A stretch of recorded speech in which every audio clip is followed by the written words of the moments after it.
Hey, welcome back to my channel, IndieAuthor Jill. And today we are looking at A Destiny, Wrought, and Woe by R.K. Devon. Full disclaimer, I did soft DNF this one, not because it was a bad book, not because, I was enjoying it. The problem that I had was that I just got done, before I started this one, I was reading Secrets in Stardust. Secrets in Stardust is about a magical healer that goes on a journey to take care of a big bad evil with a band of misfits that she's forced to align with. The Destiny Rotten Low is about a magical healer that is going on a journey to take care of a big bad evil with a band of people that she's forced to align with. Um, they're absolutely not the same book. I will say that. They have different premises. For instance, Iana in Secrets and Stardust was raised by parents, and her grandmother, uh, um, Caris, was actually kidnapped from her parents. Um, so the reason I'm going to go ahead and do a quick review is I want to do a review on basically what I've already read so far and why I'm going to be returning back to this book because I do want to finish this book. It's just too close to Secrets and Stardust that I want to put a bit of distance between the two books before I finish it so that I can review it on its own merits, as it were. But so Caris, which I'm assuming is the person on the front, Caris is um, a soul weaver, which is a type of which is a magical healer in her world.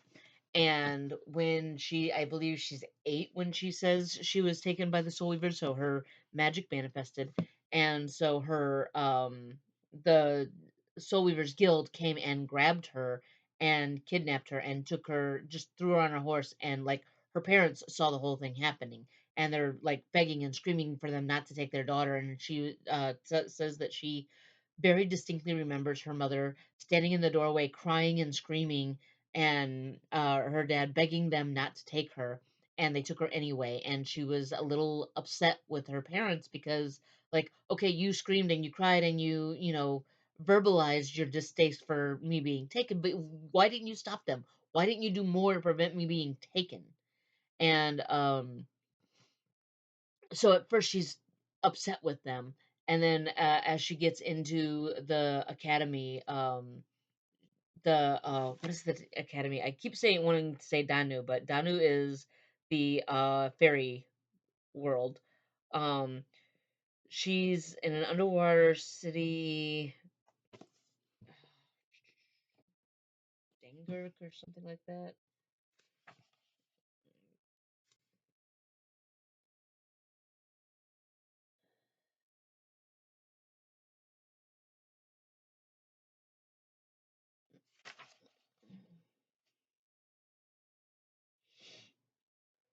Um, Dagon. So she's taken to Dagon, and it's an underwater city in a dome, and you get there through a portal. Um, and at first, like, she's got this rebellious spirit of, I don't belong here, you can't bring me here, you can't keep me here, take me home, I want to go back home. And like the life she lived was pretty good. She was born to farmers who had their own orangery, and like this place was a place that generations of her family have been on for generations, and every generation learned more and more about botany to where they were one of the better orange growers in the area. And so she desperately just wants to get back home, back to her farm and back to her parents.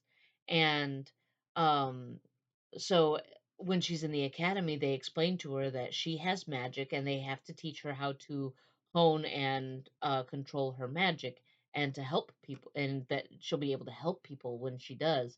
And she's not interested in that. She doesn't care. But then they tell her that, once she goes through the academy and she graduates, then she'll be sent back to the mainland where she'll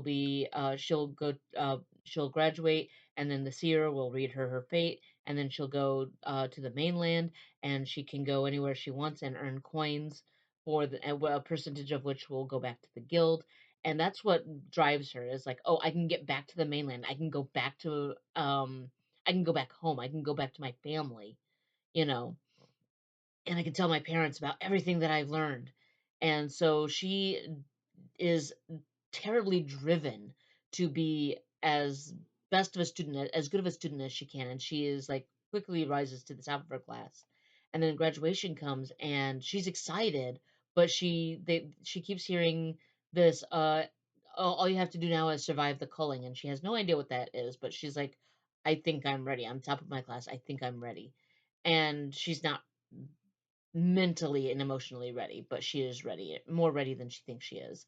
So she gets to the Great Hall for the graduation, and this is like the very first chapter, first or second chapter. So it's not a whole lot of spoilers, but so what happens is they're sitting at these tables, and the seer walks in, and she's dressed all in white and everything, and they bring her a goblet filled with this shimmery liquid, and they call a girl up, one of the girls that's graduating, and they ask her if she's worthy of being a soul weaver, and she's like, yeah. And so they give her the potion, and she drinks it, and she starts convulsing and like whatnot, and Kara starts to understand, oh, this is the culling. If we the ultimate test, we have to heal ourselves. They're gonna endanger us, and we have to heal ourselves. And immediately she is appalled by this display. At first she's just slightly distressed, and as Layla continues, I think it was her name is Leia. Um, um,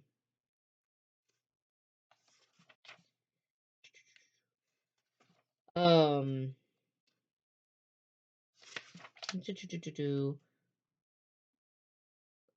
yeah, Leah. Uh, so Leah goes up and she takes a drink and she starts convulsing and everything. And at first she's just distressed. Caris is seeing this, and eventually it's gone on for too long. And Caris is like, "I've got to do something." Leah's not gonna love me for interfering with her, but at least she'll be alive. And so she figures, at least life is better than not life, And so she goes to help her, and then she's frozen in her tracks. And this is where she kind of understands the magic that was at play with her parents, that her parents were able to scream, and they were able to emote, and they were able to beg them not to take their daughter, but they couldn't move. They literally could not move. They were being held in place by magic. And so Caris is being held in place, and the Lord Chancellor tells her, uh, only those who are worthy can graduate. That, those who are not worthy don't deserve the Soulbringer's magic. And at first, like I said, she's stressed by this, but then they just allow this concoction, this poison or whatever, to kill Leah. And that's where she gets appalled, and she's like, oh, you're just going to let us die if we can't save ourselves, instead of saying, okay, well, we're going to heal you, but you have to go back and learn some more. You have more learning to do. Instead of saying, oh, you have more learning to do, it's like, no, you should know enough to do this. And if you can't, then sorry. And this is where the culling happens. So Karis has enough time between the shock and distress of seeing Leah fail, and others go before her, and they either fail or pass. And as they're going through, she has enough time to, in what I consider, what I would call, become dangerous, because she has enough time to stiffen her resolve and be like, okay, that's not happening to me. I have worked way too hard. I have come way too far. I'm getting out of here, and I'm getting out of here alive. And the reason I say this is dangerous is because if anybody watching is a Star Wars fan and you've seen the prequels, you know that one of the issues that Yoda had with training Anakin is he's filled with hate, he's filled with anger, and he's too dangerous.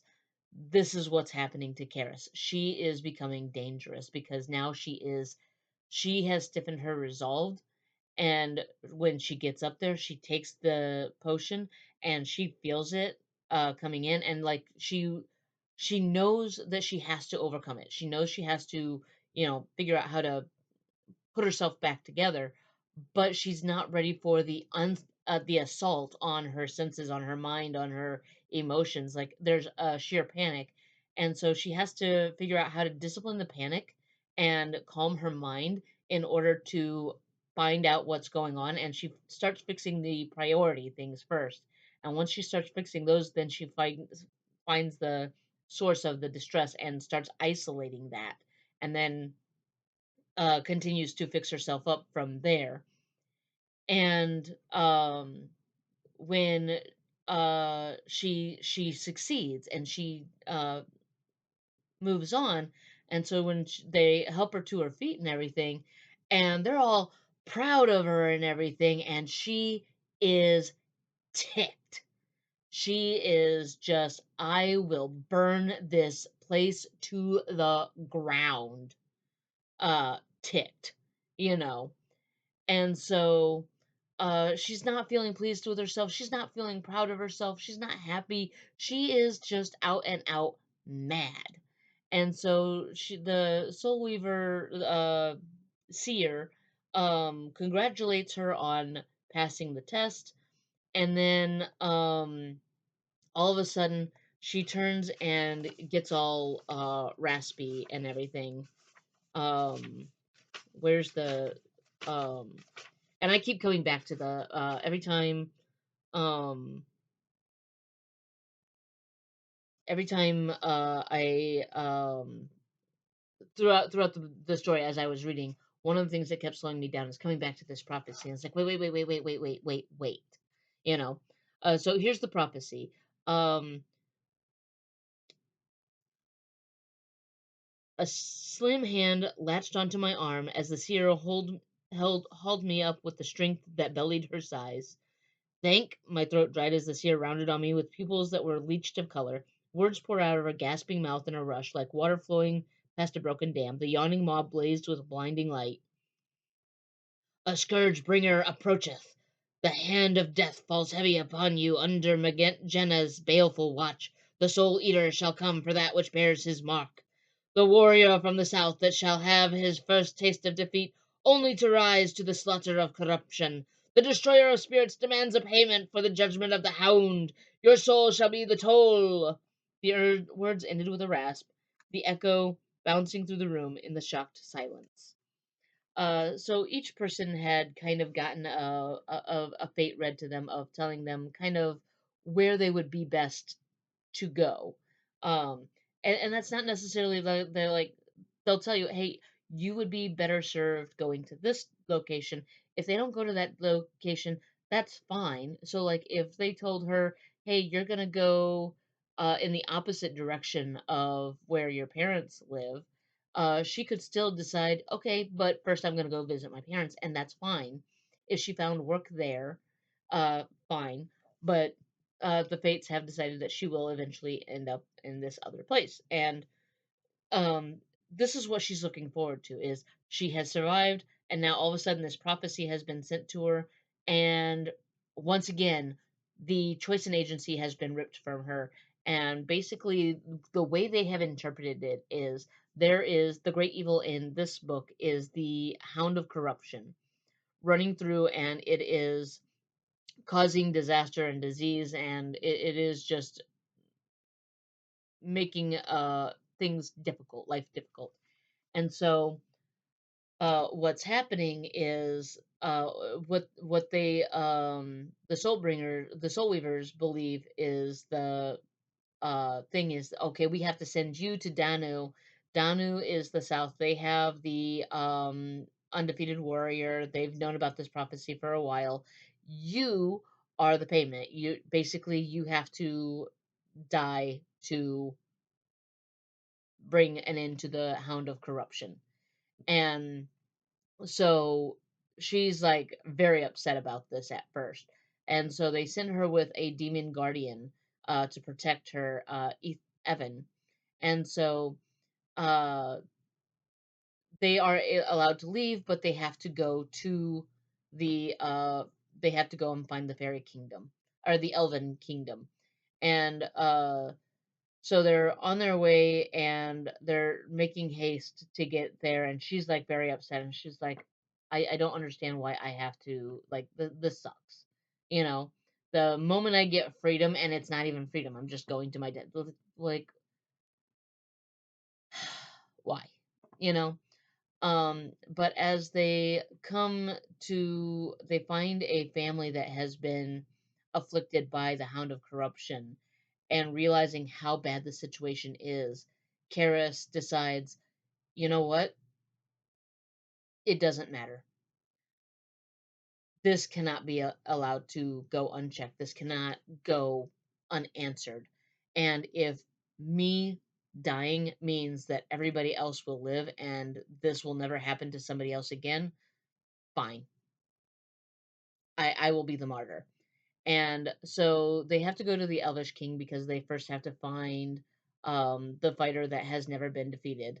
And they find him, and he and um, Karis do not get along. At first she's like, yeah, he's kind of cool, but as soon as he finds out that she's tied to his destiny, he's like, my life was determined because of your prophecy. So thanks. Like, I didn't get to live the life I was supposed to live because of you. And she's like, do you think I'm any happier about it? I spent the last 10 years not having my life chosen for me, not living the life I thought I was supposed to be living. I was supposed to be on an orangery, growing oranges and learning the tricks of my family and learning how to grow oranges. That's what I was supposed to be doing. I didn't get that choice. So I don't care that you're mad at me because same, bro. And so the two of them just start like irritating, getting on each other's nerves, and she keeps trying to like bridge that gap and be like, hey, like, I understand you don't like me, that's not my fault, like, none of this is my fault, I didn't intend to do any of this, like, this none of this was my doing, it's just the fates, so let's try to make the best of this. It's not like you're going to have to put up with me forever anyway, I'm going to die, remember? And so, but he is like completely, yeah, the two of them fight like cats and dogs. And I'm just sitting here. I haven't gotten much farther than them um, going to find an army. So it's just her and Evan and um, Alis Alcinian, I think is the way you pronounce his name. Um, only reason I know that is because the elf that finds them and is kind of their guide throughout the Elvish kingdom keeps calling him Sin, um, and Sin hates being called Sin. So there's that. Um, but I'm just sitting here watching these two fight and bicker back and forth, and I'm like, either you guys are gonna end up killing each other, or you're gonna fall in love with each other. It's like, I don't see this going any other way. Like, honestly. So, but yeah, I want to, like I said, I am going to return to this, and then when I do, I will give a better review of it because, like I said, I just want to give an honest review of it. Um, and I want to make sure I'm reviewing it. I'm giving it full merit, you know. So, I will go ahead and link the book in the description, so you may see that one again um, later on down the road when I have finished it and I've given my thoughts on it. Okay. I make biscuits for a living, and I've got biscuit dust all over my glasses. Um, but yeah, so and I know that this can't be the end of her story because it's book one, so I'm kind of hoping that somehow they have misunderstood the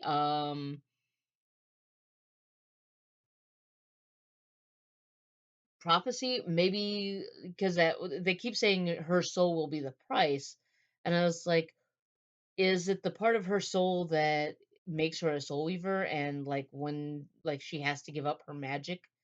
and so maybe she doesn't have to actually die, and then she can go and live a happily ever after back on the orangery with her family. Um, but being that this is the only the first in the story, I'm kind of hoping that that means that they will figure out that, because one of the things I like about prophecies is they're ambiguous. They seem like they're straightforward enough, but they're not. Something always ends up being like, oh wait, it actually meant this. So I'm kind of hoping, I'm holding out hope that like that's like where we're going with this. Um, so, like I said, I will probably do another video when I can actually do a full on review of how this book ends. Um, but I it is a good enough book, and I have been talking about this book in other videos of like I'm reading this book. So I didn't want you guys to be like, okay, but what happened to this book? And I didn't want anybody thinking that I didn't finish it because it was bad. Like I do want to get back to it. So that's why I want to get back to it. And if anybody else is wanting to read it, and if that sounds interesting to you, great. The link will be in the description below. Um, the Soul Weaver's mark is a dove. So leave a comment if you don't want to leave a comment, or like comment, like, and subscribe and do all the things. But if you don't know what to comment, just put an emoji of a dove. Uh, and I will see you guys in the next one. Bye.